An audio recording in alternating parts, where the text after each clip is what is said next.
banalan, Jesus, dakila ka, tanging sandigan ko, lakas ko ay nanggagaling sa'yo. Ayaw ko sa pangyarihan ko, ayaw ko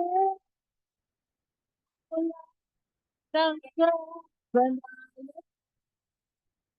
Jesus, dakila ka, tanging sandigan ko, lakas ko ay nanggagaling sa'yo. Yes, Lord. Hallelujah. Mag-ising sa umaga, naaalala ka, nasasabi kang puso mo na makapiling ka. Umaawit, sumasamba, sumasayaw sa'yo. Naghihintay ng pag-usap mo. Ayaw nyarihan ko. Ayaw ko na Jesus, dakila, tanging sandigan ko. Lakas ko ay nanggagaling sa'yo. Ayaw ko nyarihan ko.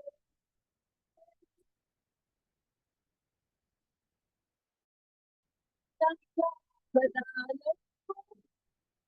Jesus, dakila, tanging sandigan ko. Aswan ng bagay sa'yo. Ay, ang kapangyarihan mo. Ay, sa banalan, Jesus, dakila ka, tanging sandigan ko. Lakas ko ay nanggagaling sa'yo. Lakas ko ay nang sa'yo. Lakas ko ay nanggagaling sa'yo.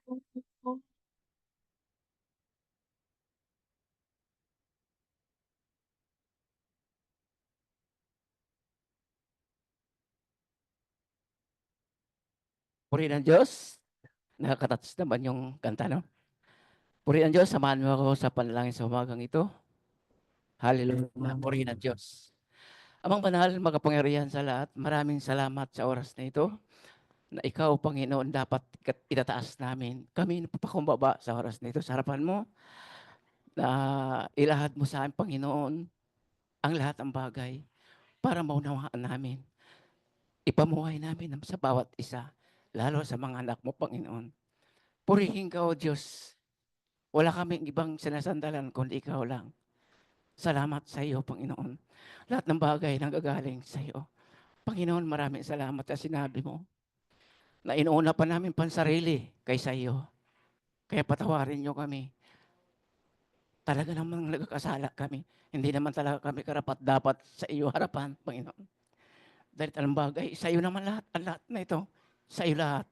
Pero nag-ano pa rin ang mga tao, nagsasarili. Ang sarili nilang inuuna kaysa iyo. Kaya maraming salamat, Ama. Sana maintindihan mo, Panginoon. Kagaya sa mga panalangin ni Moises, na wag naman po, patawarin po ninyo kami. Alam namin nga ikaw, Panginoon, ang nakakalam sa lahat. Hindi pa namin naisip. Hindi pa namin nakikita. Hindi pa namin na sumagi sa aming mga tainga. Ikaw na po ang nakakalam. Salamat sa iyong banal na Espiritu, Panginoon, na sumasa amin. Siya nag-guide sa amin, nangunguna sa amin. Kaya maraming salamat sa mga anak ko, Panginoon. Tulungan mo, Panginoon. Lalo-lalo na, Panginoon, na nahirapan namin bansa. Panginoon, ikaw sa ilo naman kami naghingi ng katarungan, Panginoon. Wala kaming inaasahan. Kaya kung sa tao kami aasa, wala rin mangyayari. Kung sino ang upo, wala rin mangyayari. Ang maganda, Panginoon, hinintay namin ang pagdating mo, Panginoon. Dahil yun ang pinakatapis sa lahat ng bagay. Panginoon, maraming salamat sa oras nito. Salamat sa ikaw, Panginoon, na oras na ito, kasama ka namin ngayon sa mga kapatiran namin kung saan sila. Salamat din sa tulong mo, Panginoon, na wala kaming pag-asa na ikaw, Panginoon, ang magligtas sa amin. Wala kaming inasahan sa iyo lang, Panginoon. Purihin ka, Ma. Thank you, Lord. Tanggapin mo amin. Pasasalamat sa umagang ito. Dahil kasama ka namin, kasama ang aming Panginoon Jesucristo. Lahat po magsabi ng Amen. Hallelujah.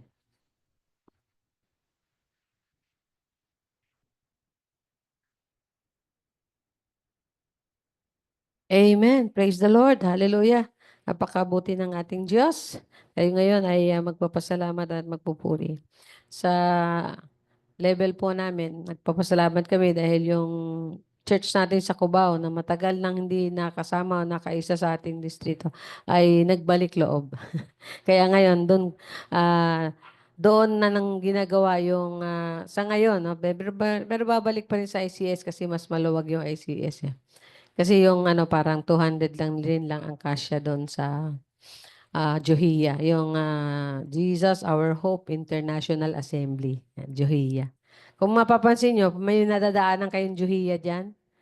Yan, kasi din parang daughter church kaya lang hindi rin sila nakakapag-isa din sa ating district.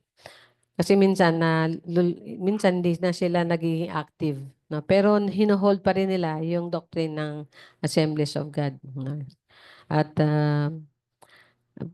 praise the Lord kasi imbis na magwatak-watak, magkakaisa, di ba? Ang mahalaga ay magkakaisa. Ah, kaya masaya kami na at ang prayer ko sa church na yon, yung napapansin ko kasi kung bakit pag ganon-ganon sa commitment nila yung church na yun. Kaya pinag-pray ko yun. Yun ang pinag-pray ko talaga. Kasi yung church na yun talaga ay ang nagsimula nun, napakagaling sa music, napakagaling sa English, napakagaling sa matatalino yung mga taong nag-head doon, mga English speaking, at yung pinaka naging parang pioneer doon ay napunta na rin sa Amerika. Tapos later on, yung mga sumunod na pastor doon, ay parang yun na nga, hindi masyado nagko-commit. Parang gumaganong-ganon. So, minsan naliligaw din ng landasin. Kaya, praise the Lord na kung ang isang tao ay malalaman mo kung ang isang tao naliligaw ng landasin. Kasi yung pagsasalita niya may pagka-rebellious, di ba? Rebellious, defensive, and aggressive. Yun ang mga pagka yung palaban ba, yeah. Ibig sabihin nun, naliligaw ng landasin. Isang patotoo nga doon yung isang pastor pala. Dati pala siyang rebelde. No? Pero ngayon, napakatahimik. At yung asawa niya, sabi niya, kasi diba, araw ng mga puso. Ah, yung mga mag-asawa, tinest, tapos doon, nakakatuwa. Yung asawa nun, na Ilongga, sabi niya, hindi kami magkaintindihan ni Pastor. Hirap pero sabi niya, inuunawa ko na lang siya, inuunawa. Di tawanan kasi siya pa yung umuunawa sa pastor, di ba? At sabi niya, kasi waray siya eh. Ako Ilongga, kaya hindi kami nagkakaintindihan. Yan. So, mapapansin mo talagang yung isang patotoo. Isang patotoo. Yung pag-ibig ng Diyos. Sabi niya. Kaya sabi niya, nung makilala niya si Kristo, nagpatotoo rin yung pastor. Sabi niya, iniintindi ko rin naman din siya. Di tawanan na naman. O, yun naman pala. Iniintindi niyo yung isa't isa. Nakita doon yung naglaro-laro kami, kaunti, yung ngayon, yung mag-asawa. Pero, in a way, tinitignan namin paano, parang present nila, ang tatanda na yun eh, mga professional na yung mga anak eh, may mga pamilya na eh. yung mga pastor na yan. Sa, ano, yung isa, engineer pala yon. Kaya hindi niya magampanan yung pagiging, yung paglilisensya niya sa amin kasi lagi daw absent. Sabi niya, tinanggalan ako ng lisensya kasi napakahigpit na ng distrito, di nagtawanan. Tapos, siyempre, yung ang asawa niya, si Pastora Mayumi, laging officer yon ng district, di ba? Si Pastora Mayumi yung mataba. Sabi niya, kasi sabi ko, puro absent sila, nakakahiya naman na tuloy-tuloy pa rin yung lisensya nila. Ako, officialis pa naman ako. Kaya tinatanggal yung lisensya. Kaya nakakatawa din na God is good. Yung mga pastor ay nagkaroon sila ng light moments pag kami ganyan, nagmi-meeting. Hindi lang yung, pero actually, meron din kaming MSEP, yung tinatawag na enhancement program. Ministry, ano ba yung church? Ministry enhancement program yun eh. Ministry class, parang ganun. Enhancement program. May nagtuturo doon. At 1 hour kang tuturuan. Nang dati mo nang natutunan. Tapos medyo outline lang naman. Parang, parang, ano lang, refreshment. Ang tawag ba doon? Refreshment. Refresher. Ayan, sorry. Refresher course para sa mga bagong pastor, madami. Kaya maganda. Natututo sila ng outline at saka kung saan kami kumukuha ng doktrina. Ang doktrina pa naman kahapon na din ni-review salvation. Kaya nakakatuwa din. Nandun sabi niya, Calvinist, Arminian, sabi niya, nasan tayo dyan? Dito tayo. Assemblies of God. Ito ang pinaniwalaan natin. Pinaniwalaan.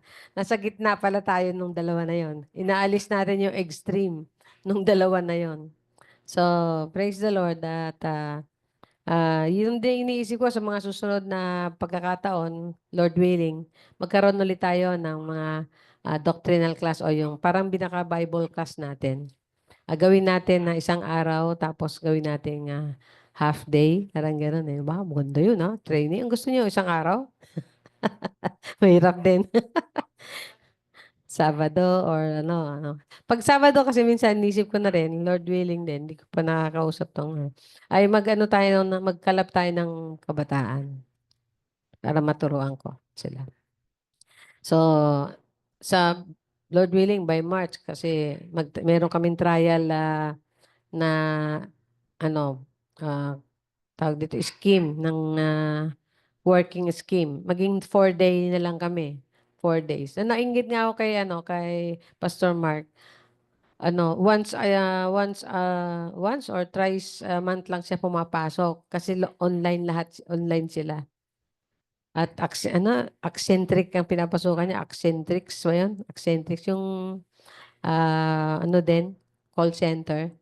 Kaya natuwa ako. Sabi ko, wow, praise the Lord, may blessing ka. Oo nga, pastora Nakapasok pa din ako doon. Dati na din pala siya doon, kaya lang contractual lang siya. Pero ngayon, inabsorb na daw siya, regular na siyang, Kaya praise the Lord, hallelujah. Kaya kita natin yung blessing ni Lord pagka binuhos niya. Pag natuwa siya sa'yo, bubuhos niya. Pero pag hindi siya natuwa sa'yo, i-uphold niya muna. Dito muna yan. Tsaka na kita bibigyan. Pag nakita ko natuwa ka. At yan ang may connection din sa ating mensahe mamaya sa Hagay. So, praise the Lord. So, baka mag-memory verse na yung iyong apo. Meron na ba? Okay.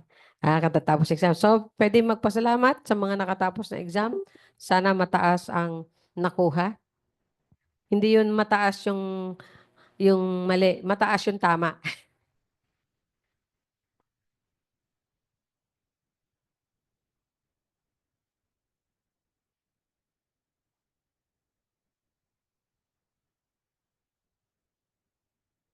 Pasalamat. Meron ba? Pasalamat.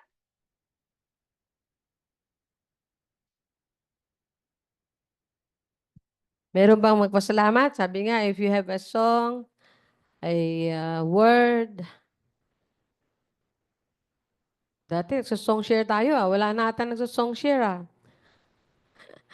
Or memory verse share. Devotion share. Meron pa, wala na atang nagdi-devotion share. Nakalimutan nyo na ulit yung ating ginagawa. Hay. Ay, salidumay. So, meron ba? Meron pa ba?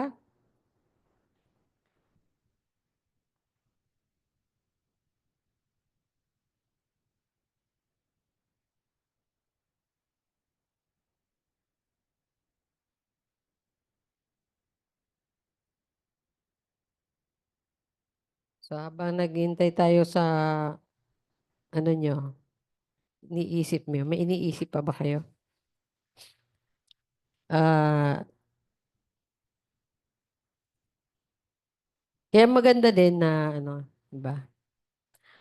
Pagising mo sa umaga, pray ka na tapos magbasa ka ng Bible. So tapos take notes ka kung ano yung sabi nga God shots, yung makukuha mo, yung takeaways mo. No? So, yung aking meditation ngayon kasi one chapter a day ng New Testament. At sa New Testament na yan, isang chapter a day. Di na kayo makungulelat dyan kasi yung 3 chapters, nahihirapan tayo eh. 3 to 4 chapters. Yung 1 chapter, nangungulelat pa rin kayo. Yung Mark mabilis, naubos na kagad yung Mark. Natapos na kagad kasi ano lang yun, 16 lang yun eh. 16 chapters. Madaling maubos.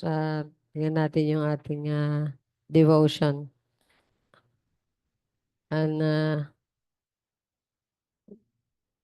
devotional plan dito nandun na sa Romans na ako, Romans 9. Yan.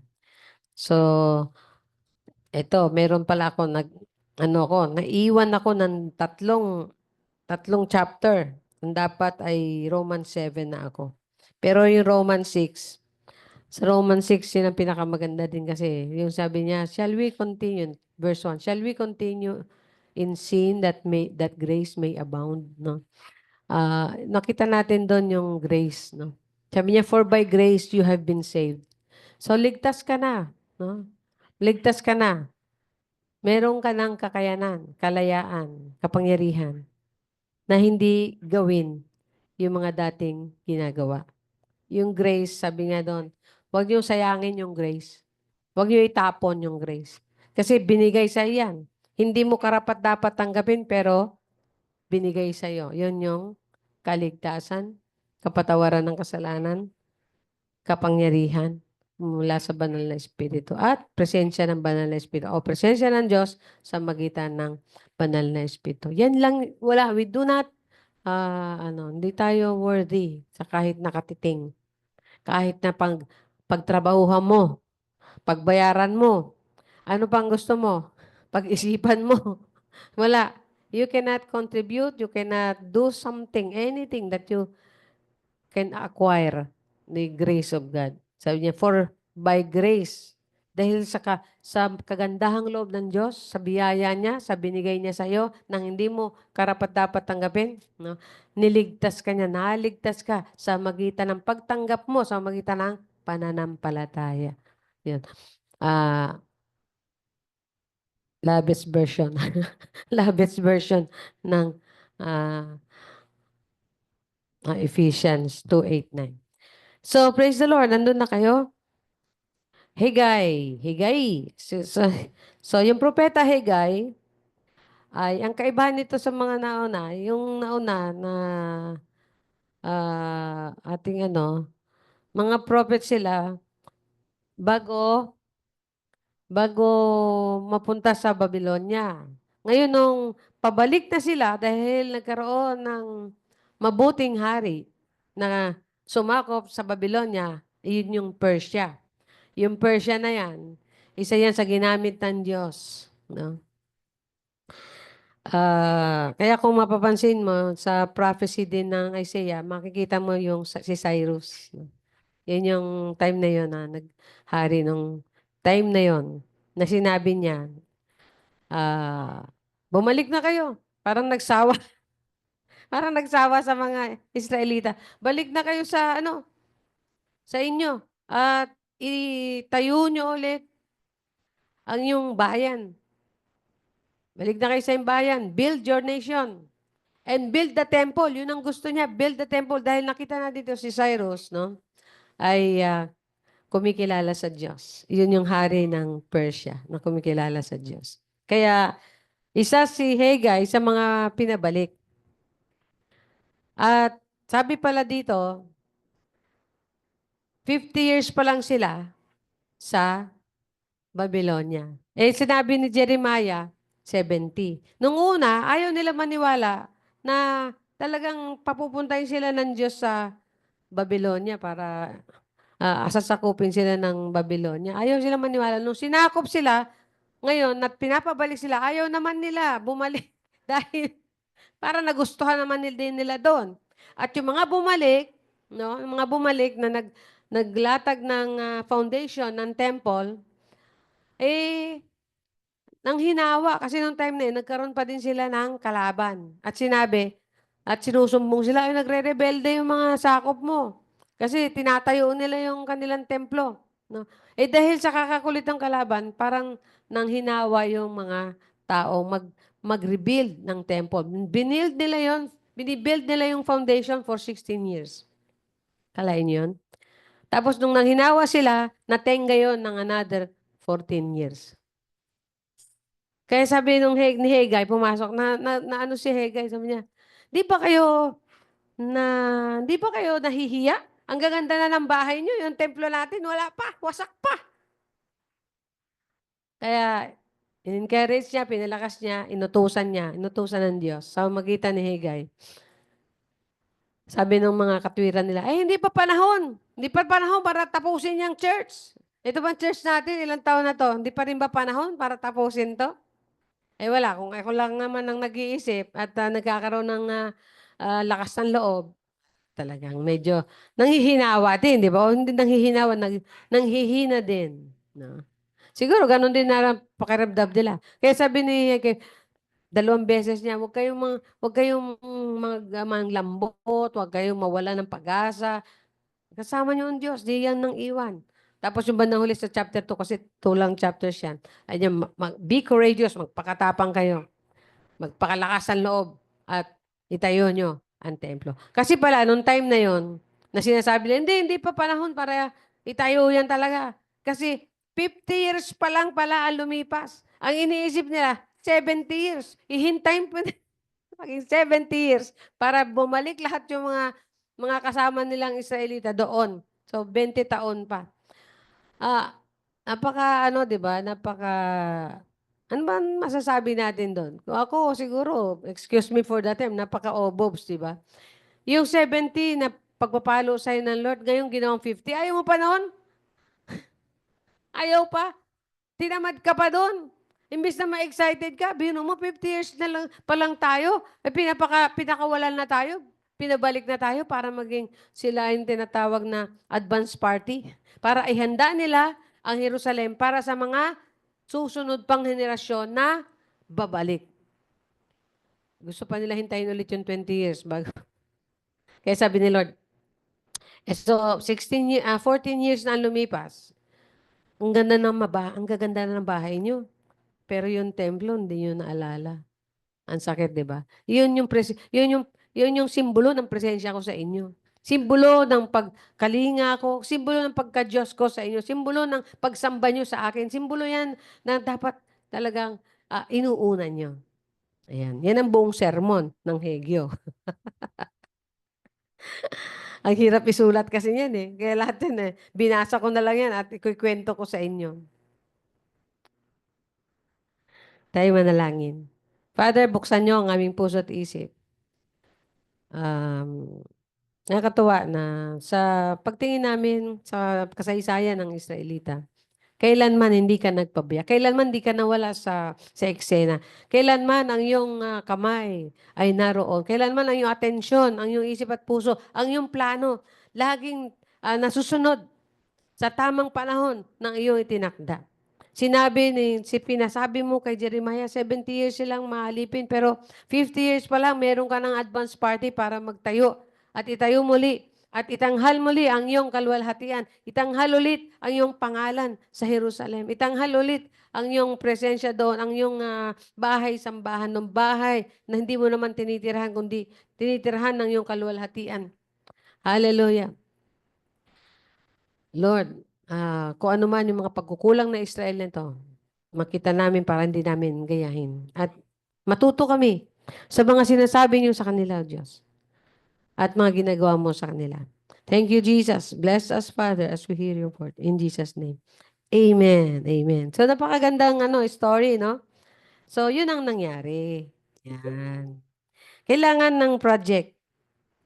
Finish the project. Ay, siya nga pala, bago natin itong tapusin, at nag-ano na rin naman ako ng mga historical background, panoorin muna natin yung Bible Project. Buti naisip ko yung Bible Project kasi nabasa ko dito, Project Temple Building Project. Yung Bible Project ng Hega, yung summary or introductory and summary and background, ay panoorin natin. Dun sa share ko sa inyo.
Books, but crucially important in the overall story of the Hebrew Bible. So for centuries, the Hebrew prophets had been accusing Israel of breaking their covenant with God through idolatry and injustice, and they warned that God would send the great empire of Babylon to take out Jerusalem, destroy the temple, and haul off the people into exile. And it all happened in the year 587 BC. But that wasn't the end of the story. The prophets also believed that there was still hope, and that God would one day bring back a transformed remnant of his people Israel to live in a new Jerusalem, where God's presence would live in their midst. Now, when we turn to Haggai, the year is 520 BC, nearly 70 years after the exile. And the Babylonian Empire has recently collapsed, and the world is now ruled by the Persians. Now, they allowed the return of any exiled Israelites who wanted to go back to Jerusalem, which still lay in ruins. And so, under the leadership of a high priest named Joshua, and Zerubbabel, an heir from the line of David, and a group of exiles, they all returned and began to rebuild the city and their lives. Remember the story from the book of Ezra, chapters 1 to 6. So our hopes are high, and the future seems very bright, but it's not, actually, at least from Haggai's point of view. The book consists of 4 sections that summarize Haggai's message given to the people of Jerusalem over the course of 4 months. He opens by accusing the people of misplaced priorities. And so, yes, they have come back to Jerusalem, but they're spending all of their time and resources rebuilding their own fancy houses, while the temple still lay in ruins from its destruction from 70 years ago. So Haggai asks, are your own houses really more important than your allegiance to God? This neglect, Haggai says, is tantamount to the covenant rebellion of their ancestors, which is why the land is still unproductive, why they've been struck with famine and drought.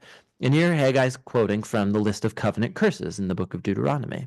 And so Haggai's challenging words, they're followed by a story of the people's response. Remember also the story in Ezra chapter 5. We're told that Zerubbabel, Joshua, the remnant of the people, were provoked by Haggai's message, and they were motivated. They started rebuilding the temple. So in the next section, Haggai follows up 1 month later, and he addresses some problems of shattered expectations among the people. So the temple that they're rebuilding is really pretty unimpressive. It's nothing compared to the glory of the temple Solomon built here some 500 years earlier. And so morale was really low for finishing the project. And so Haggai reminds the people of the great prophetic promises of the future kingdom of God and about this temple. He draws from the earlier prophets, especially Isaiah and Micah, about the new Jerusalem and that it would be the place from which God would redeem the whole world and where all nations would come and participate in God's kingdom, resulting in an era of peace. And so the temple, it plays a key role in God's plans for the future. And Haggai calls on the people to work in hope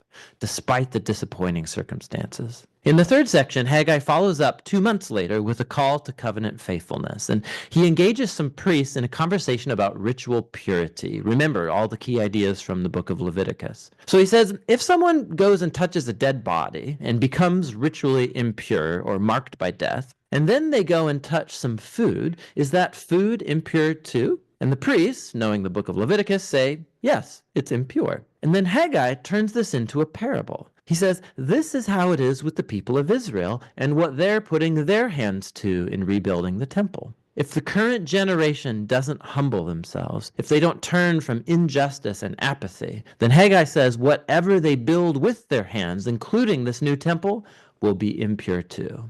Haggai's challenge is that it's only by true repentance and covenant faithfulness that their building efforts will result in God bringing his kingdom and blessing. And so, in a sense, Israel's future lay in their hands. God's waiting for his people to be faithful. And so the choice that Haggai's laying before the exiled generation is very similar to the challenge Moses gave the wilderness generation before entering the land. Their obedience will lead to blessing and success, while faithlessness will lead to ruin. The book concludes with Haggai's summary of the future hope of God's kingdom. He's going to make the New Jerusalem the center of his glorious international kingdom. And from there, he will confront and defeat evil among the nations. He reminds people of the defeat of Pharaoh's army in the Exodus story. God will fulfill here his promise to David and establish the king from his line. And in Haggai's day, that was represented by Zerubbabel.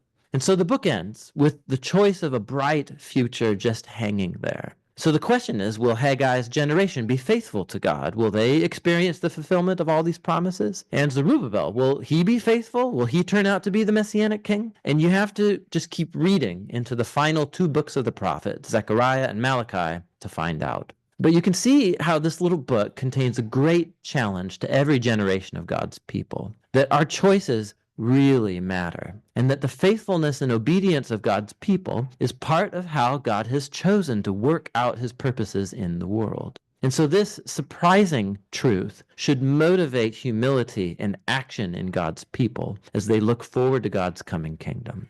And that is the message of the book of Haggai.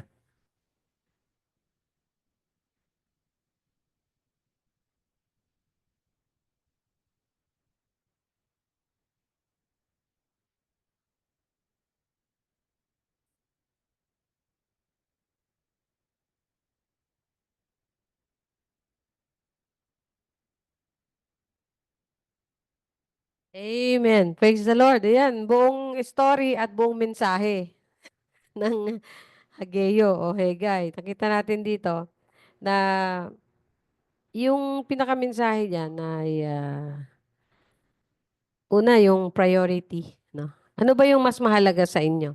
Yung ba ukol sa Diyos o ukol sa sarili? Ayan. Yan yung unang mensahe. Kaya sabi niya, ang gaganda na ng bahay niyo. Pero yung bahay ng tahanan o templo ng Diyos. Kaya nung bandang di ba yung chapter, yung kalahati ng chapter 1, sabi, nag-rebuild na sila. Pero sabi, ang pangit. Kasi, hindi bukal sa loob. Napipilitan.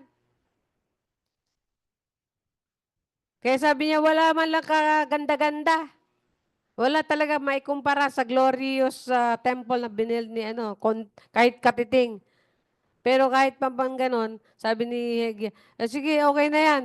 So, ang mahalaga, i-prepare na natin yung puso natin. Nag-call siya ng repentance. Nag-call siya ng covenant reinstatement. O, i-renew natin yung pag-ibig natin sa Diyos, yung pakikipagtipan natin sa Diyos. I-ano natin yun.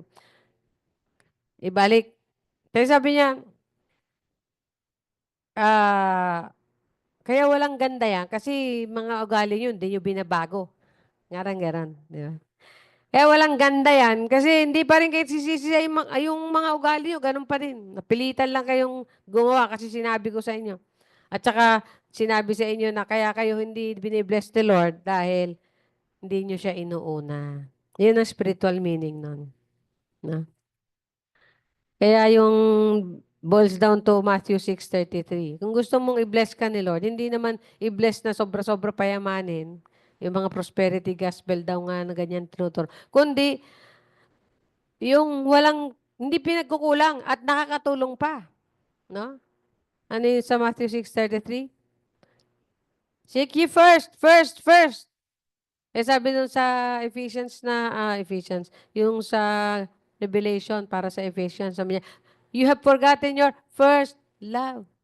Ano yung mga first? Tapos God must be put first. Sabi niya, love God above all. Siya yung una mong iibigin. Siya yung uunahin mo sa lahat ng bagay. Para, sabi nga, ang nangyayari daw, trabaho ng trabaho, pero hindi ka makontento. Kita ng kita, pero kulang pa rin kita. Liit pa rin kita. Pagod na yung buong katawan mo, mamamatay ka na, liit pa rin kita, di ba? Kasi nag-iipon ka sa butas na bulsa. Kasi nga, hindi mo inuuna siya. Samantalang pagka inuna mo siya, no? Yung maliit mong kita, bakit parang kasyang-kasya at nakakatulong ka pa sa iba? Hmm. At higit sa lahat, nauuna mo yung para sa Diyos. Di ba? Ino-honor mo ang Diyos sa lahat. Number one mo, i-honor ang Lord. Kaya sabi niya, di ba, honor the Lord from all your produce. Honor the Lord. Saan yun? Saan yung makikita yung verse na yun? Ha? Honor the Lord. Sa Proverbs. Proverbs 3. Yung favorite nyo. Ano yan? Honor the Lord. Hindi. On. Oh, tingnan natin dito. Re-review tayo ng mga basic. Ano yung sabi niyang sa sa 5. Kasi yun daw ang premise yun eh. Kapag di ka nagtatrust at kung kulang ka sa faith ni Lord, hindi mo siya may honor sa lahat ng bagay. Uunahin mo yung pangangailangan mo.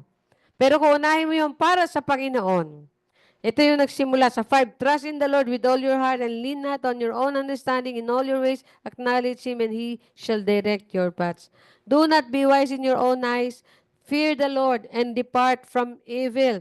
It will be health to your flesh and strength to your bones. Honor the Lord with your possessions. Verse 9. And with first fruits of all your increase. Sabihin mo nga, first. Put God first. Kaya nga sabi, honor the Lord with your first fruits of all your increase. So, ano sabi sa 10? So your barns will be filled with plenty, and your vats will overflow with new wine. Kaya sabi niya dito, pinaalala ni Hagay, kaya kayo di binibless, kahit trabaho kayo ng trabaho, no, kulang pa rin sa inyo, hindi kayo nasasatisfy. Kasi, nag-iipon kayo sa butas na bulsa. Kaya nga sabi niya doon sa Isaiah, di ba? Come, buy from me. Sabi niya ganon, na without cost. Saan ka nakabili ng walang bayad? Sabi niya, lumapit kayo sa akin, bumili kayo sa akin, walang bayad. Bibili ng walang bayad. And sabi daw, libre. Ang kailangan mo lang, bumili. Pero sasabihin, keep your money. Ibig sabihin, lapitan natin siya, unahin natin siya. Siya yung bigay natin yung para sa kanya. At sabi dito, honor the Lord. Honor the Lord. No? Tuwing tatanggap kayo ng pera, una nyo ba naisip si Lord para maaalis nyo yung para sa Kanya? Sabi, ang ating paniniwala, hindi tayo inutusan magbigay na ikapo. Pero ikapo, yun yung unang hakbang na matetest tayo kung nagtitiwala tayo sa Panginoon. Bakit? Kung yun sila na namubuhay sa kautusan, nagbibigay ng ikapo. Lahat ng kalit-lit ang tatanggapin nila, bibigay sila ng ikapo. Pero tayo pa kaya na tumanggap ng biyaya, tumanggap ng kaligtasan, tumanggap ng hindi natin hinihingi ng mga bagay. Pero pag sinabi ikapo, na-offend tayo. Ano ba yan? Puro ikapo, ikapo, ikapo. Giving, giving, giving. Di ba? Tayo pa kaya na bless ni Lord ng grasya niya, ng banal na espiritu niya, ng ano. Sila talaga kailangan nilang paghirapan. Tayo, all we have to do is to give thanks to the Lord. Sabi niya, kung sila napipilitan, nagbibigay na ikapo, yung nagpapasalamat, ayaw magbigay na ikapo. Di ba pag sinabing, kunyari, meron kang ginawang bagay sa, tapos, salamat okay. Salamat. Thank you. Ako, di ako plastic. Sabi ko doon sa mga natutulungan ko, tumatanggap naman ako ng pasalamat. Di ba sabi ni Pastor Ben? Kaya na-appreciate ko nung nag-Bible study ako diyan sa yung kapatid ni Mary Ann. Nagba-Bible study ko. Walang pera yun. Wala yun. Pero lagi akong binibigyan nun ng pamasahe pa uwi. Pastora, pamasahe mo pa uwi. And how much is that? Could you imagine? Pero I appreciate it very much. Kasi naiisip niya. Hindi niya naisip na may pera naman yun eh. Hayaan mo siya. May pera naman siya. Malaki sweldo nun. Di ba sabi ng mga matatanda, yung mga matatanda merong silang pensyon? Pag hindi sila binibigyan ng anak nila, di ba na sumasama din ang loob nila? Di ba? Kahit may pera sila. Pero pag bigyan sila kahit konti, uy, naalala ako ng anak ko Kasi na-appreciate. It is the moment na na-appreciate ka sa mga bagay na ginawa mo. Ganon din ang Diyos. Sa lahat ng bagay na ginawa sa'yo ng Diyos, di mo man lang siya ma-appreciate. Hindi mo man siya ma-honor. Hindi mo man lang siya maalala. First thing and foremost, hindi mo lang siya ma-prioritize. Yun ang Hagay. No? So, ito yung pinaka-mensahe. At matutuwa ka din dito dahil sa Hagay, di ba? Ang connection nito kay Jesus. Itong temple na ginawa nila panahon nito, 520 BC, di ba? 500 years after pinanganak si Jesus. Pero sa ilalim ng Roman Empire, hindi na ang Persian Empire. Kasi pagkatapos ng Persia, yung Greece na, yung Greece. Pagkatapos ng Greece, yung Roman. Yung Rome na yan, sa panahon ni Herod, pinaganda niya, pinalaki niya, in-improve niya, renovate niya.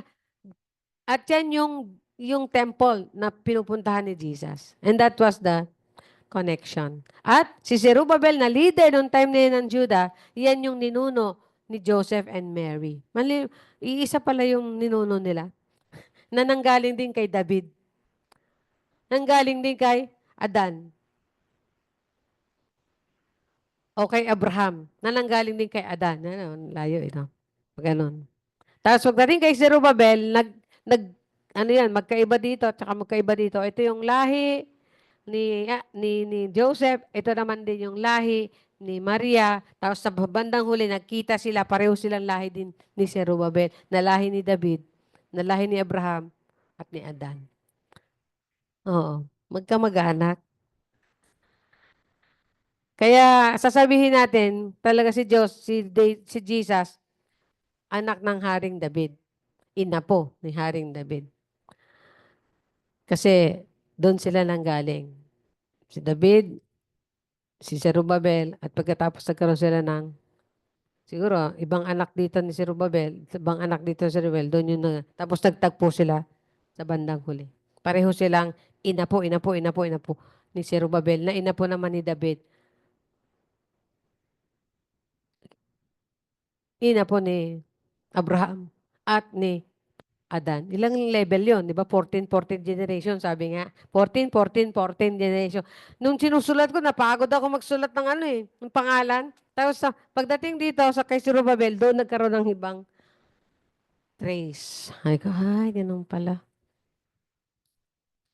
Pero doon sa kasi, sa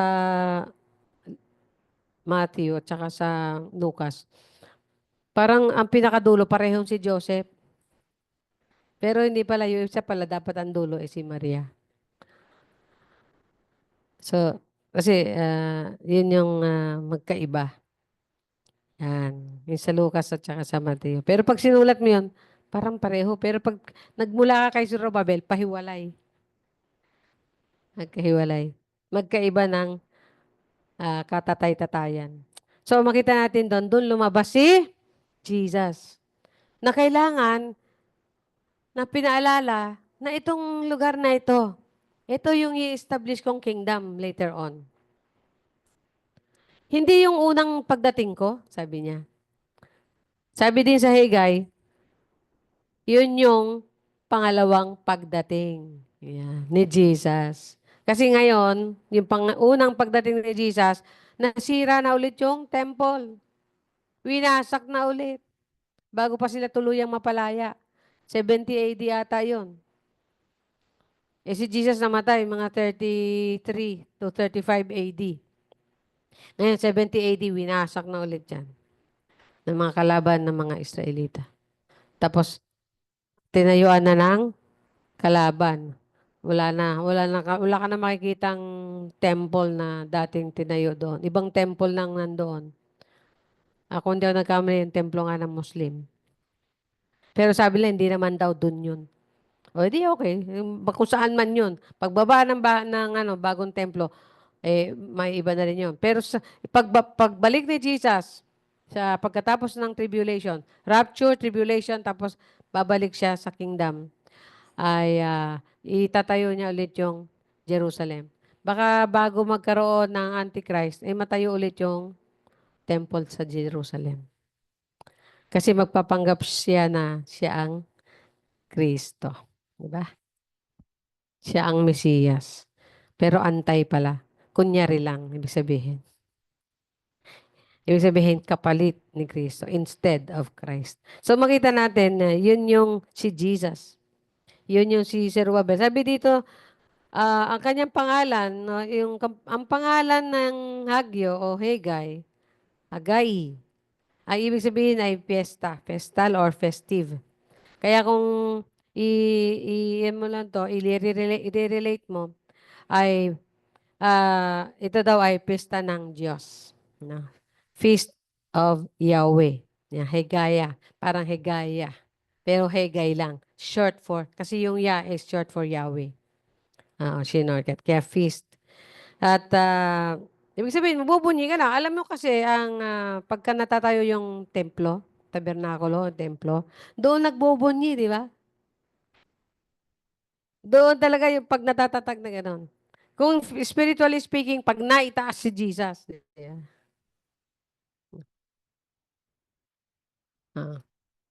Yun ang connection. At sabi, pinanganak daw siya nung panahon ng Pista ng Tabernakulo o Feast of Tabernacles. Di ba merong pista ng Feast of Tabernacles? No? Yun yung time na titira sila sa tent. Tapos humuni-muni ng goodness ni Lord. Kasi aalalahanin nila kung yung mga panahon na tumira sila sa mga ganong bahay-bahayan lang doon sa wilderness, yung kanilang mga ninuno. Kaya nagpapasalamat sila. Sasabihin nila, Lord, papasalamat kami dahil dinala mo na kami sa aming mga tahanan, sa aming lupain. At ngayon, di na kami tumitira sa wilderness para maglagay ng mga bahay-bahayan, temporary tent, ganyan. Yan ang inaalala nila. Siguro may kanta pa nga sila dyan at meron pa silang, siguro maganda i-research yan. Diba? Ano yung kinakanta nila tuwing Feast of Tabernacles? Diba? So, yun yung, natutuwa ako sa Bible Project. Hindi pa kayo natutuwa? In 5 minutes, naintindihan mo yung buong Biblia ng Haggai, ng buong message ng Haggai. Di ba? Meron siyang chapter 1, chapter 2, tapos ganyan. In conclusion, in-encourage niya talaga. In-encourage niya talaga yon. Yung sinabi niyang, liligligin ko yung mundo, pagliglig niyang ganon, yun yung maaaring sinasabing tribulation. Pagkatapos ng tribulation, establish niya na yung kanyang earthly kingdom. Yun yung millennium.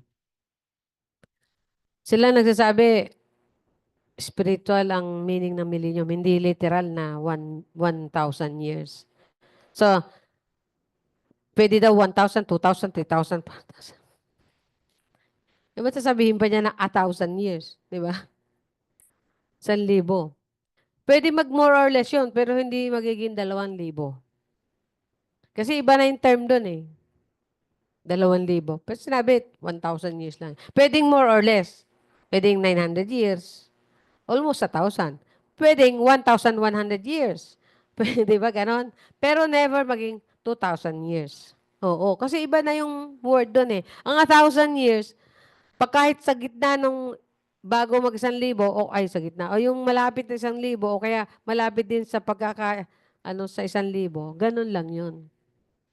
Kunyari, actually, hindi aabot ng sobrang sa kalahati ng di ba yung kalahati ng 1,000? Kasi iba na rin yun eh. Pwedeng tumaas yun kasi 1,000 years, pwedeng 100 plus 100, 200, 300, ganon. Oh, kasi si Jesus kasi si Yahweh, nung dinalaw niya ulit yung 60 years lang ang sumobra eh. 60 years. Ito naman dito sa panahon nila, 20 years before. Ba matapos yung 70 years, di ba? O, 20 years. Si Jesus, sabi nila, hindi eksaktong 0 eh. Parang 3. 3 BC. Either na 3 BC or 3 AD. Saan ba doon? No, di ba? Hindi eksakto.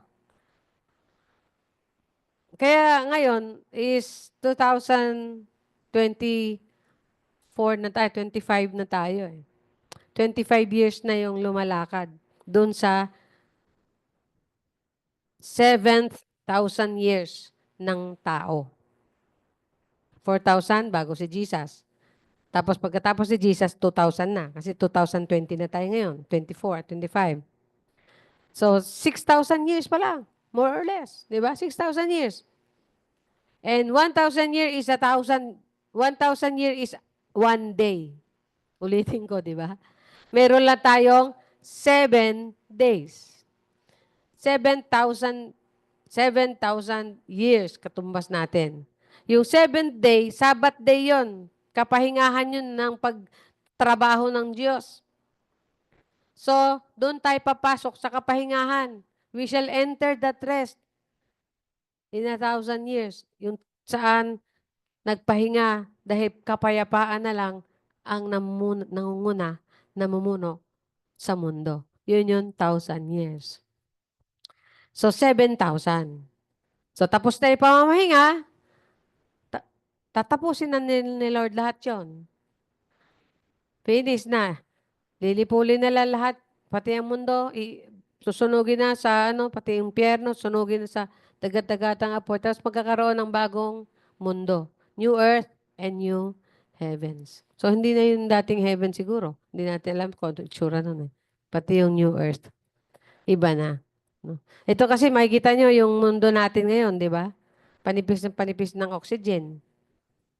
Kaya nga sa panahon ng tribulation, magkaroon ng mga ketong tao doon. Kasi ang nipis ng ozone.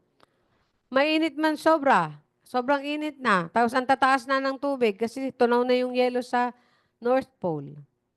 Oh, madami ng island ang lulubog. Baka yung Pilipinas lubog. Kasi puro island din lang naman yan. Diba?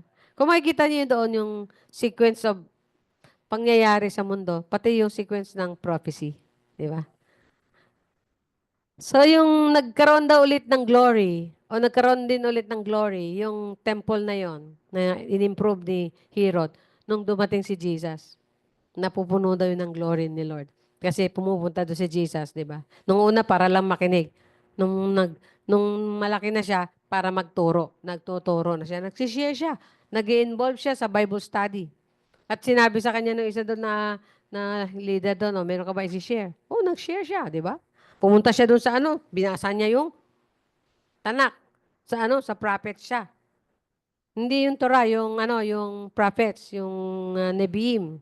yung sa Isaiah, di ba? Sa 61, yung sabi niya, pinuspos niya ako ng banal na espiritu. For He has anointed me. Di ba?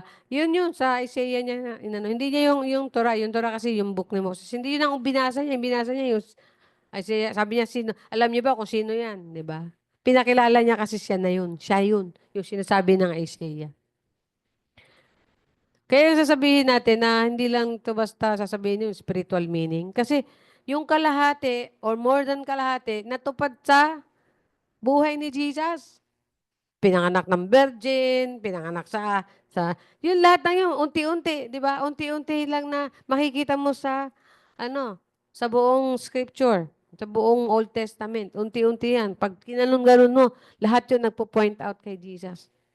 So, ibig sabihin, yung kalahati nung sinasabi ng mga propesya na to, doon din makukumpleto sa pagdating niya ulit. Yan. Ito sinasabi dito, the completion of the latter temple. Dito. When the remnant returns from Babylon under Cyrus, they began to rebuild the temple of the Lord. However, the work soon stops and the people find excuses. Nag-excuse na naman sila. As years passed, biro mo, nag-excuse sila, tapos tumagal daw ulit ng another 14 or 16 years. I-excuse nila. Kaya nabuild na nila yung mga house nila. At maganda na yung mga house nila na yan. Yeah. Kaya sabi niya, God withdraws His blessings. Talagang inaano niya muna. Wini-withhold niya yung blessing. Ha? Hindi ko muna bibigay ito. Ang kukulit eh. Ano ko muna to? Sa akin muna. Sabi daw, and they sink into an economic depression. Kahit na madaming nagdinegosyo, kulang pa rin. No? Kaya tapos hanggang sa nagsabi, hindi nyo pa rin naiisip kung bakit kayo nagkakaganyan na baka may nalilimutan kayong dapat unahin. At yon ay ang kalwalhatian ng Diyos. Seek ye first the kingdom of God. And all these things, ano yung all these things? Ano na yun eh? Food and clothing, shelter, food and clothing. Tatlo lang naman yung basic needs. Shelter, food, and clothing. Bahay, pagkain, at damit. Pag meron ka niyan, maswerte ka na. Ikaw na bukod na pinagpala. Dami kayo walang bahay. At yung iba naman, nagkaroon ng bahay, binenta, o lalong balik sa walang bahay. Upa ulit. Kalsada. Kariton. Lalim ng tulay. Tabi ng ilog. Ayan. Pagdating ng bagyo, wash out. Oo. O yan. Walang isip. Hindi kayo nakakaisip. Sabi dito, Haggai preaches a fiery series of sermonettes. Malilit na sermon. Biro mo naka-sermon siya ng 4 na bagay. Di ba sabi doon in 4 series? 2 chapters lang yon at ilan lang yung verses. Di ba? Ibig sabihin, ang galing mag-preach si Haggai. No? Simple lang, pero rock. Ha? Simple lang eh. 2 chapters lang oh. Ang first chapter, nagtapos lang sa 14 verses. Tapos yung second chapter, natapos lang sa 23 verses. O yan. Sabi niya dito, ito yung sinasabi niyang bandang huli. The future destruction of the nations. And again, ano ba tayo? And again, the word of the Lord came to Haggai on the 24th day of the month, saying, Speak to Zerubbabel, governor of Judah, saying, I will shake heaven and earth. Kailan ba nangyari yun? I will overthrow the throne of kingdoms. Yun yung sinasabi nga nila na doon nila inilink yun. Kaya nagkaroon ng isip ang tao, yung belief, isa sa mga belief. Yung merong millennium. Sinabi din kasi doon sa sabi niya, yayanigin muna niya at katakot-takot na galitan Diyos, ibubuhos niya dyan. Di ba? Pagkatapos ng church age, katakot-takot na 7 7 mangkok ng galit. Ano ba ba yun? Mga ano, di ba? 7 ano yan eh. 3 7. Ang 7 kasi is a complete number and 3 is a complete number also. Kasi 3 is triune God yan eh. Yung 7 eh, 7 days a week. Sabbath day. Kumpletohin mo. May Sabbath day ka. I long for that Sabbath day. No, sabi na sa ano, let us enter that rest. Yung iba, because of their unbelief, they did not enter that rest. Hindi sila papasok din sa kapahingahan na yan forever and ever. Sabi dito, I will overthrow the throne of kingdoms. I will destroy the strength of the Gentile kingdoms. I will overthrow the chariots and those who ride in them. The horses and the riders shall come down, everyone by the sword of his brother. In that day, says the Lord of hosts, I will take you, Zerubbabel, my servant, the son of Shealtiel, says the Lord, and will make you a signet ring. Yan. Pag may signet ring, ano yun? Siya yung tagapagmana ng trono. For I have chosen you, thus says the Lord. Yan. So, yung sa lahi ni Zerubbabel, diyan dumating si Jesus. Diyan nanggaling. Sapagkat sa kanya binigay yung signet ring. Yung magmamana ng trono. Kung tawagin doon ay, ano ba yon? Sabi ng mga Koreano, chosen king, ayun ba yun? Meron silang ano eh, pag yan siya yung magmamana ng trono. Meron sila doon. Nalimutan ko, chosen king o designated king. Nalimutan ko yung sinasabi nila pagka tinatranslate. So, siya yung ginagamit doon. My servant, si Zerubbabel, yun ang pinili ng Diyos yung time na yun. Siya yung governor ng Judah noong time na yun. At siya talaga yung unang-una, pati si Joshua na tumugon sa sinabi ni Haggai. Asan na kayo? O di syempre, bilang leader, ano din siya, touch siya. Ay, kailangan manguna ako. So, nanguna siya sa pagre-rebuild ng temple. Siguro, isang ano din sa akin, dapat ako din. Ako una. Oh. At siya, syempre, mga leaders na rin kayo, dapat kayo din, mga nangunguna. Ang tagal ko na kayong tinuruan. No? So, meron dito pa, ang pangalan ni Jesus yung sa yan ano, si Zerubbabel daw is the center of the Messianic line. Yan. And it's like a signet ring sealing both branches together. Bira mo. May tatak pareho yung lahi ni Maria at lahi ni Joseph. Talaga nanggaling sa kay Zerubbabel. Si Zerubbabel pala nanggaling kay Nathan na anak din ni David. Si Zerubbabel na nanggaling sa lahi ng pinagsamang Nathan and Solomon.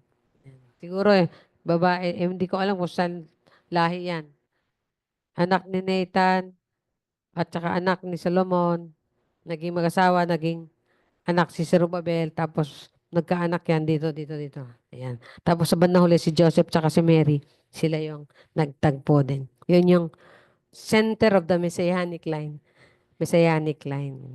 Yan. At saka isa pang term o pangalan daw ni Jesus dito. He is the desire of the nation. Desire of all nations. Sabi sa Haggai 2:6-9. Sabi dito, yan si Jesus.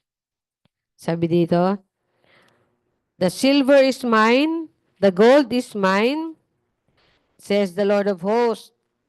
The glory of this latter temple shall be greater than the former, says the Lord of hosts. And in this place I will give peace, says the Lord of hosts. Yan. So, hindi lang siya, nandun yung sa 7, yung desire of the temple. Sabi ay nations. And I will shake all nations, and they shall come to the desire of all nations. And I will fill this temple with glory, says the Lord of hosts. Tapos, tinawag niya siya, and I will give peace, says the Lord of hosts. So, dalawang pangalan dyan ni Jesus, desire of all nations and peace. Shalom, shalom, Jerusalem, peace. Siya yung kapayapaan. Kaya yung mga taong natataranta, mga taong nagwo-worry, mga taong walang ginawa kundi mag-aligaga, kailangan yung mapayapa sa presensya ni Jesus. Hello? And then those who are troubled and heavy laden, come unto me, and I will give you rest. Si Jesus ang rest and peace natin. Siya yung makakapagpakalma talaga sa buhay natin. Lahat. Ang puso natin, minsan di natin mapigilan magdagundong, di ba? Tapos yung isip natin, di natin maisipan mag-worry. Iusal niyo, Lord, thank you will make a way. Lord, thank you will find a way for me. Lord, thank you that you care. Lord, thank you that you abutin niyo ako. Lord, thank you, salamat meron kayong bibigay sa akin. Ganun. Mag-declare kayo, encourage niyo yung sarili niyo sa mga salita ng Panginoon. Ang ganda nung sinabi dito, desire of all nations. Kasi sa panahon na yon, 'di ba? Lahat daw ng tao pag sinabing yung worship day, kahit nasa Pilipinas tayo, pupunta tayo doon sa Israel, sa Jerusalem. Kung hindi man tayo ngayon, pilgrim, sa panahon na yon, makakapag-pilgrim tayo. Mas lalo na kung tayo nakasama sa rapture at saka sa mga leaders, hindi natin kailangan ng eroplano kasi hindi na tayo human flesh doon eh. Hindi na tayo human doon time na yun eh. We are reigning angels na ng time na yan pagka tayo nakasama sa rapture. Kung hindi man tayo nakasama sa rapture, namatay tayo kay Kristo. Sabay-sabay tayong bababa sa mundo na to bilang mga leaders of these nations. And that's it. Praise the Lord. Hallelujah. Kaya pag sinabi mo dito sa, nandyan si Zerubbabel, sa Matthew 1,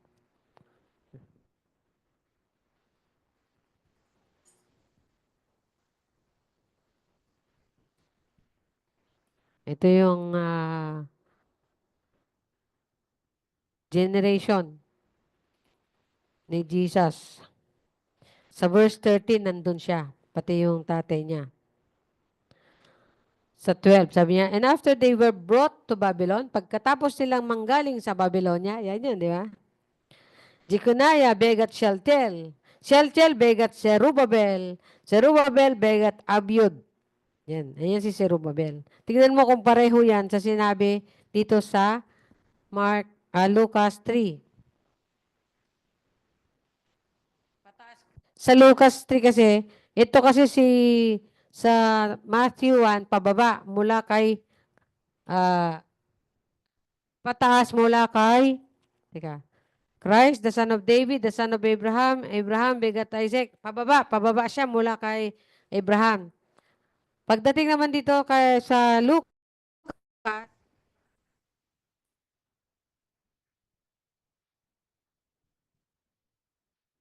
Lucas 3.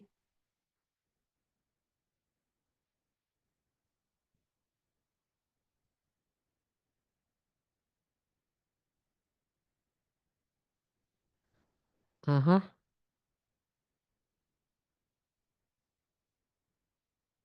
Ayan.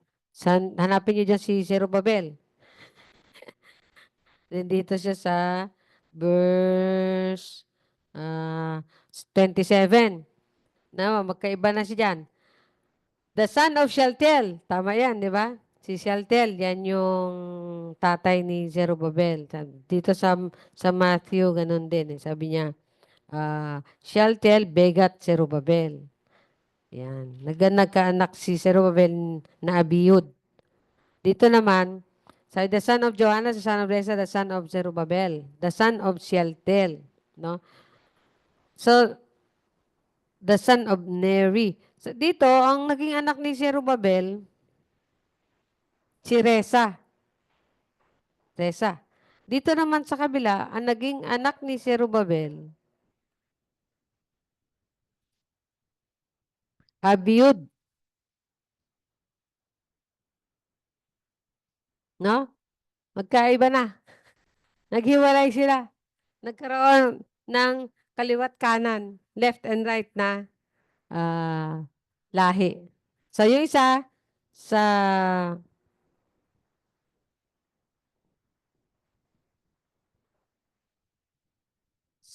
Lucas, yun yung lahi ni Mary. Yan, yung sa Lucas.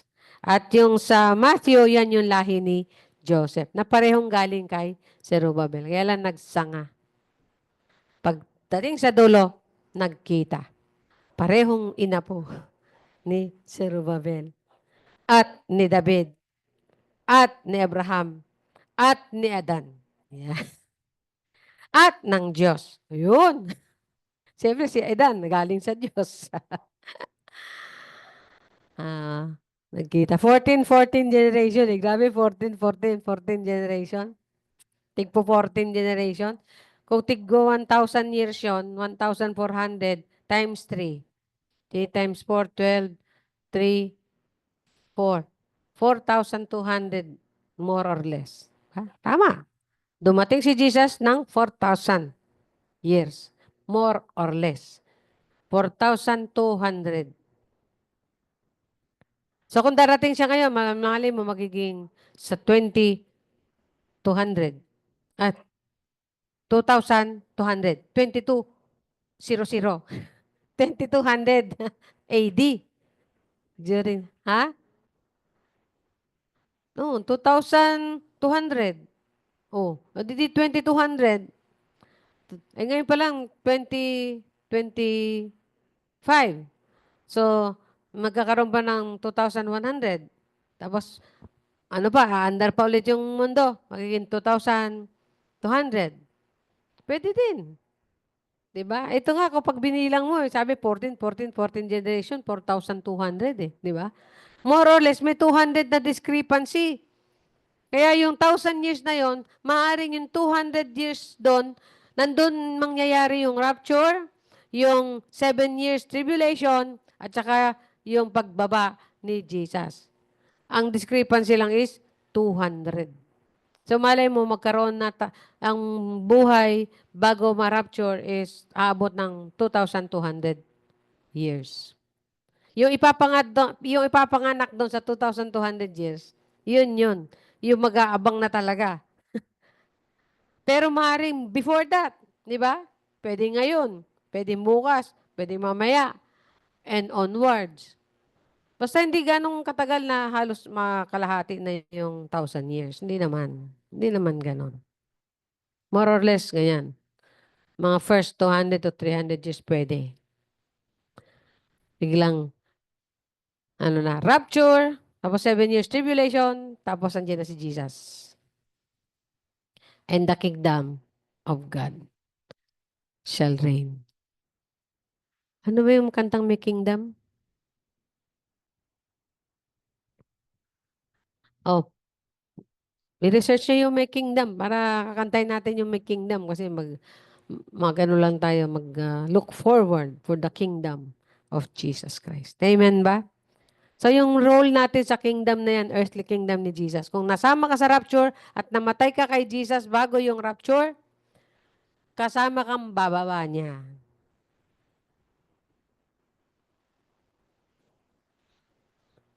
Pagka namatay ka kay Jesus, pag hindi ka namatay kay Jesus, ibig sabihin, si Jesus wala sa buhay mo, tapos namatay ka. Tapos, hindi ka na-rapture, kung ito'y panahon ng rapture, no? Maghihintay ka ng panahon sa Judgment Day. Yung pinaka-pinali, yung Judgment Day. Paggising mo, nakapila ka na, huhusgahan ka na. Doon ka sa pinakamalalim ba na, pinakamainit na horno o yung pinaka-light-light lang? Half-half na init. Sabi nila, meron daw din yun eh. Hindi. Kung depende sa kung anong klaseng yung pagkakatakwil mo kay Jesus. Oo. Sa maligam-gam. Ganon. Eh kasi, di ba, yung illustration, si Lazaro. Lord, ang init. Lord Abraham, ang init. Pwede po ba? Kahit isang patak lang. Grabe ang init nun. Ibig sabihin, na-imagine nyo naman init na init kayo? Halos himatayin kayo sa init. Eh, ang problema doon, hindi kayo mahimatay-himatay kasi nandun na kayo sa kaluluwa. Walang himatay sa kaluluwa. Titiisin mo yung init. And magiging, and thinking, forever. Forever.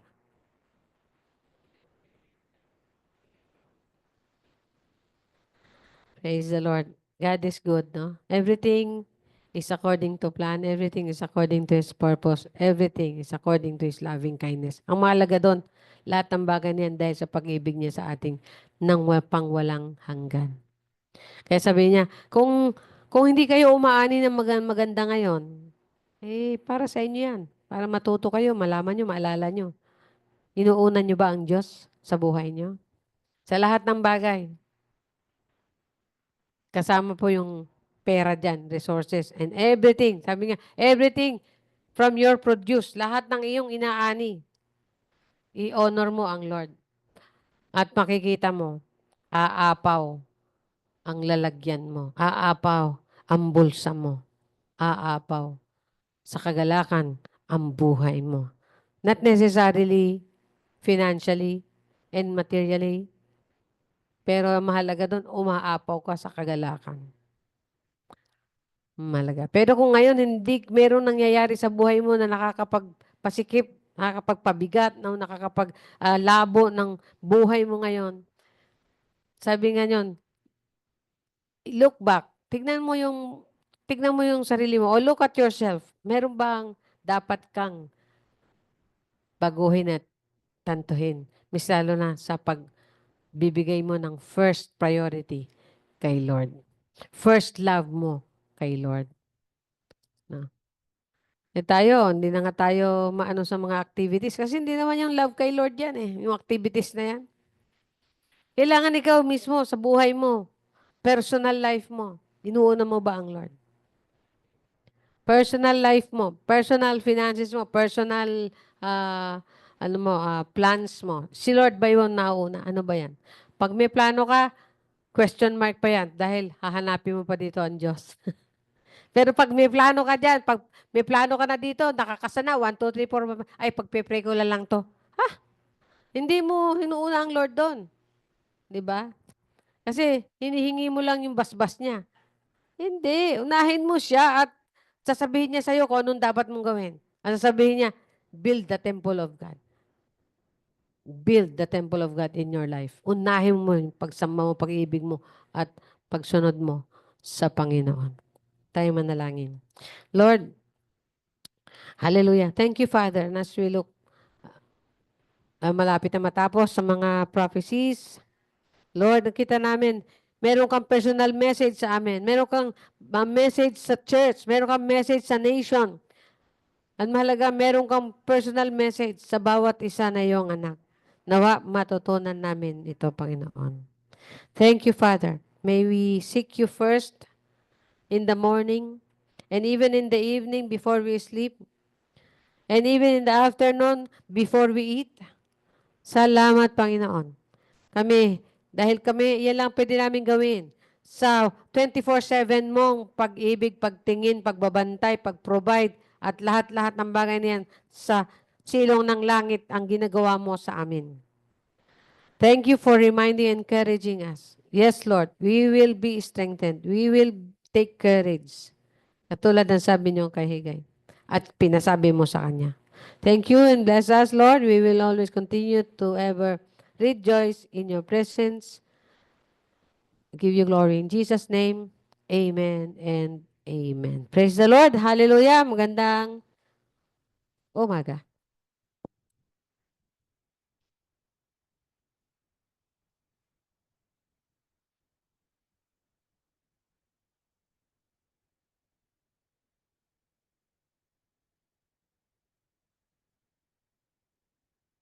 Puri ng Diyos. Hallelujah.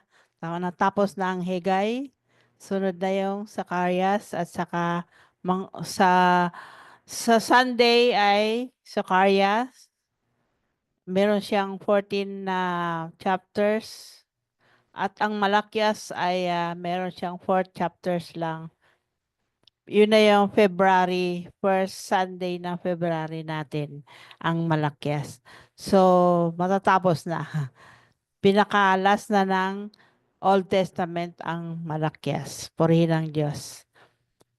At di ko alam kung ilang months ito na tumakbo ang mula Genesis hanggang Malakias. Ang natandaan ko ay yung panghuli. March 2. Malakias. Purihin ang Diyos. Tayo magbigay at maghandog sa Panginoon. Tayo manalangin. Purihin ka, O Diyos. Salamat na kayo ang Diyos ng kapayapaan. Salamat, O Diyos, sa patuloy niyong gabay sa amin, Panginoon. Kayo nga po, Panginoon, ng aming kalakasan, lakas, Panginoon, na patuloy na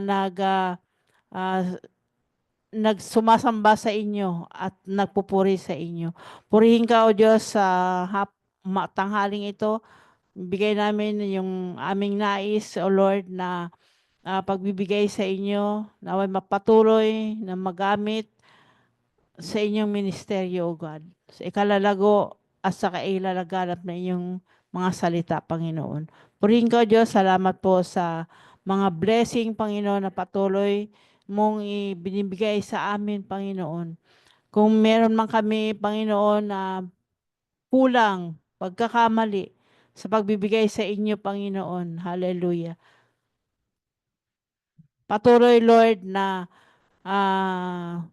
patuloy kayo mangusap sa aming mga puso.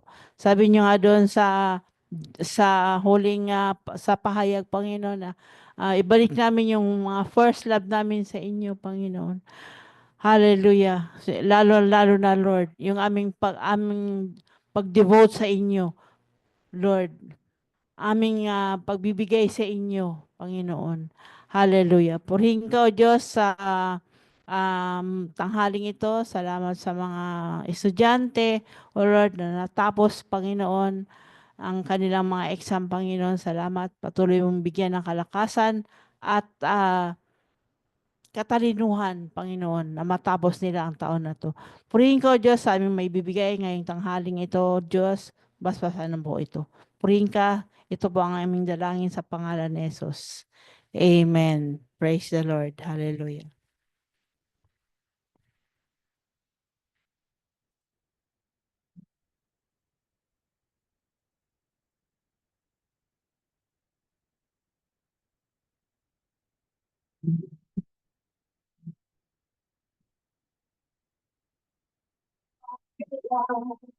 Sa gawain ng Diyos, nais mong itay pagdalangin.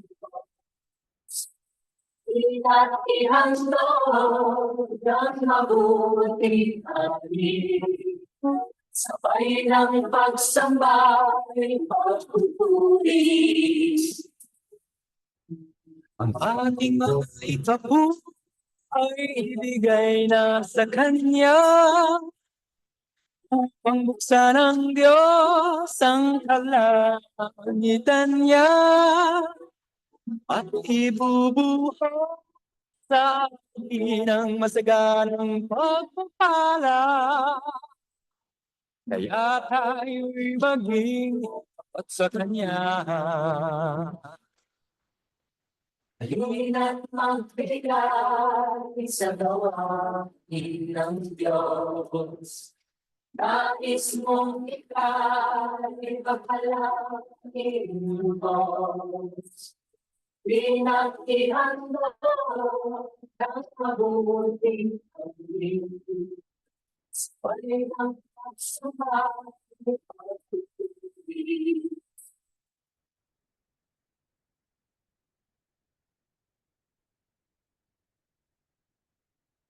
Praise the Lord. Hallelujah. Para sa ating pastoral na panalangin, nanyayahan ko ang lahat ay manalangin. Dako tayo sa pinakatrono, ang biyaya ng ating Diyos. Lord, tuloy kaming nanalangin para sa bawat isa. Father, kung wala yung aming pagdikit, pagkapit, pagtawag sa inyo, alam ko, mahirap sa amin na ipamuhay ang pagiging Kristiyano. Pero salamat, di ka nagpapabaya sa amin. Sa iyong paalala, sa inyong pagkalabit sa amin, sa iyong salita, binubusog mo kami ng iyong presensya, ng iyong pag-ibig, ng mga lahat ng sirkumstansya para mapaalala niyo sa amin. Lord, Thou art there with us always. Ikaw ang aming Jehovah Shammah. Ikaw ang hindi nang iiwan. Ikaw ang aming laging kaaliwan. Oh, banal na Espiritu. Laging katuwang. Laging kakayanan at kapangyarihan at kalakasan namin. Oh, banal na Espiritu. Kaya salamat po. Thank you from the head of this country, from the head of our General Council, and from the head of every local church. Lord, salamat kay Kilos ka. At lahat po ng iyong bayan, ang buong hukbo ng iyong bayan, O Diyos, panalain ko, patuloy niyo kami hugasan, linisin, ng lahat ng aming mga kamalian. Patuloy niyo kaming ituwid sa lahat ng yan, ng aming maling pag-iisip, maling akala na naglilid sa amin sa maling pamumuhay at kilos. Father, correct your children. Teach your children, Father in heaven. Teach us your ways, O God. With hands up, Father, we want to learn from you always, every day. Kaya paalala niyo sa amin, Panginoon. Hallelujah. Na yung binabalak na gawin ay matuloy na para mangyari na habang sa magitan ng pagpapasakop namin. Kasi sabi niyo nga doon sa Higay, yung obedience, yung disobedience na yan ang nakakapag-keep sa amin para magstagad o